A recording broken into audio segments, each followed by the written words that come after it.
लक्ष्मी सबसे ज्यादा प्रसन्न कौन से दिन होती है? जम के बोलिए जरा। शुक्रवार। तो शुक्रवार को लक्ष्मी सबसे ज्यादा प्रसन्न क्यों होती है? उसका प्रसन्न होने का कारण क्या था? लक्ष्मी जी के दो भाई थे, दोनों की शादी नहीं हो रही थी, दाता और विधाता, दोनों का विवाह नहीं हो रहा। और दाता विधाता के लिए लक्ष्मी बड़ी परेशान थी, रोज नारायण से कहती थी प्रभु कुछ कृपा करिए, दाता विधाता का विवाह नहीं हो रहा, उम्र होती चली जा रही, इनका कुछ करिए प्रभु, आप नारायण आप कुछ तो कर सकते हो। भगवान नारायण ने तब लक्ष्मी से कहा एक काम करो, बेलपत्री के पेड़ के नीचे बैठकर लक्ष्मी तुम अनुष्ठान करो तुम्हारे भाइयों के विवाह के लिए। इसलिए आज भी हमारे हिंदू धर्म की रीति है कि बेलपत्री के पेड़ के नीचे शाम के समय लक्ष्मी का वासा होता है। इसलिए लोग इस बेलपत्री के पेड़ के नीचे तुम्हारा रात्रि को शाम को 6 बजे से लेकर रात्रि को 8 बजे तक तुम्हारा निवास होगा। जैसे पीपल के पेड़ में देवताओं का निवास, आपको आप लोगों ने यदि पद्म पुराण पढ़ी होगी या सुनी होगी तो उसमें स्पष्ट कहा है, पीपल के वृक्ष की गणना ध्यान देना, पीपल के वृक्ष में सुबह 4 बजे से लेकर 7 बजे तक ब्रह्मा जी का वासा होता है। पीपल के वृक्ष में सुबह 7 बजे तक ब्रह्मा जी का वासा, 7 बजे से लेकर 10:30 बजे तक पीपल के वृक्ष में भगवान विष्णु का वासा होता है। कितनी बजे तक? 10:30। 10:30 से लेकर 11:30 12 बजे तक पीपल के वृक्ष में पितरों का वासा होता है। इसलिए हमारे यहाँ पितरों को श्राद्ध पक्ष में जो भोजन कराया जाता है वो 10:30 से 12 के बीच में कराया जाता है। 12 बजे के बाद पीपल के वृक्ष में दोपहर के 1:30 बजे तक आहूतों का वासा रहता है। आहूत कौन? जो गर्भ में शांत हो गए, जो कुंवारी अवस्था में शांत हो गए, जो जन्म लेने के बाद उनका विवाह नहीं हुआ और शांत हो गए, उन आहूतों का वासा उस पीपल के वृक्ष में दोपहर में 1:30 बजे तक रहता है। उसके बाद में प्रेतों का वासा चालू होता है। इसलिए दोपहर के समय पीपल के पेड़ की परिक्रमा नहीं होती। फिर शाम को 4 बजे से 7 बजे तक पीपल के वृक्ष में शंकर जी का वासा होता है। इसलिए शाम के समय पीपल की परिक्रमा नहीं होती। 7 बजे के बाद में पीपल के वृक्ष में रात्रि को 9 बजे तक कुबेर का वासा होता है। फिर 9 बजे के बाद में प्रेतवास चालू होता है पीपल के वृक्ष में।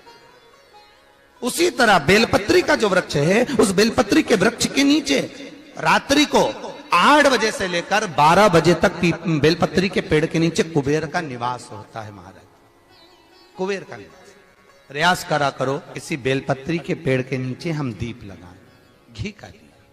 यदि संपदा की कमी हो तो, अगर भगवान ने खूब संपदा दी है तो भले मत लगाओ, कोई दिक्कत।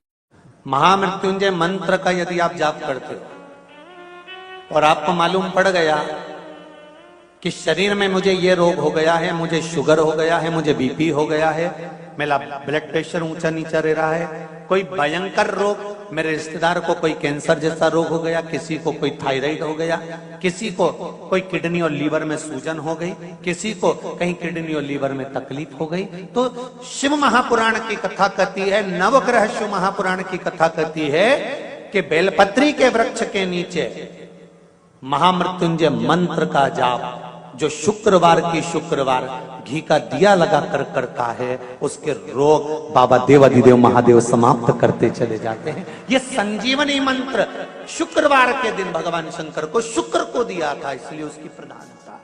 मेरे चैनल सत्य स्टोरी में आप सभी का स्वागत है।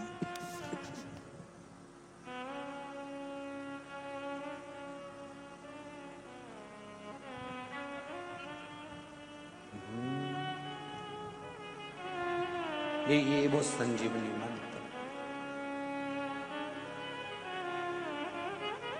शुक्रवार के दिन बेलपत्री के वृक्ष के नीचे बैठकर घृत का दिया लगाकर शरीर में जो रोग है उसका स्मरण कर कर शंकर जी से विनय कर कर, हे भोलेनाथ, आपने शुक्र देवता को संजीवनी मंत्र दिया है, तो क्या आप मेरे को वो मंत्र प्रदान नहीं करोगे?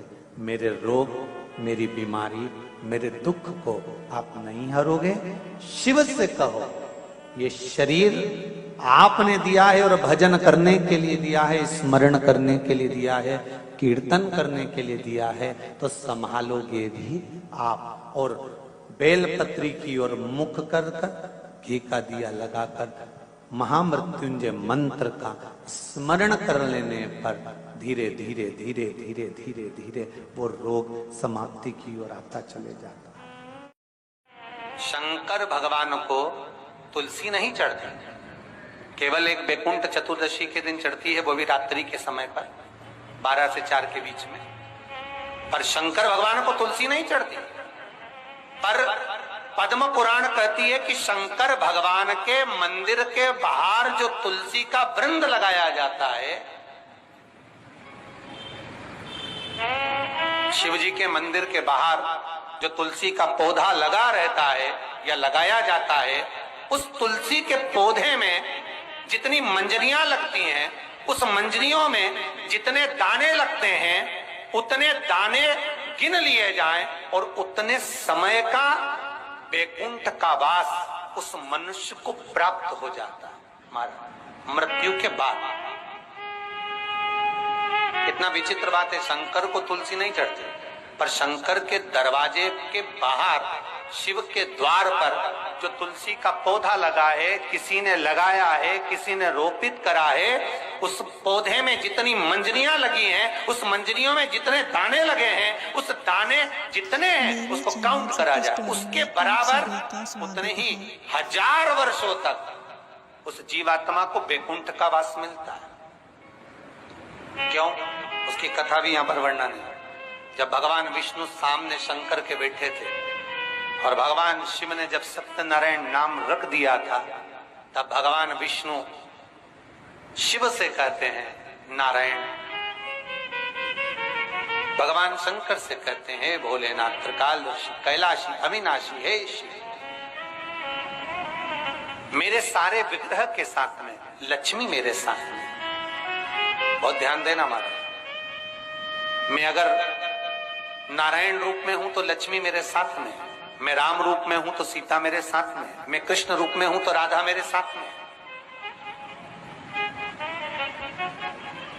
मैं रंगनाथ रूप में हूं तो गोदा मेरे साथ में लक्ष्मी सदा विराजमान है। पर आज आपने मेरा जो सत्यनारायण नाम रखा है, मैं अपना संग किसको ले? तब भगवान शिव ने कहा, आप जब बाहर निकलें, जो रोपित मिले बस वही आपको समर्पित हो। तुलसी का पौधा रोपित था, उस तुलसी के दल को भगवान नारायण ने अपना संग बनाया। और बहुत ध्यान देना, सत्यनारायण की कथा हो, चाहे भागवत की कथा हो, चाहे विष्णु पुराण की कथा हो, इन सभी कथाओं में सबसे ज्यादा प्रसाद की महत्वता नहीं है जितनी तुलसी के दल की महत्वता। गुरु जी के उपायों के लिए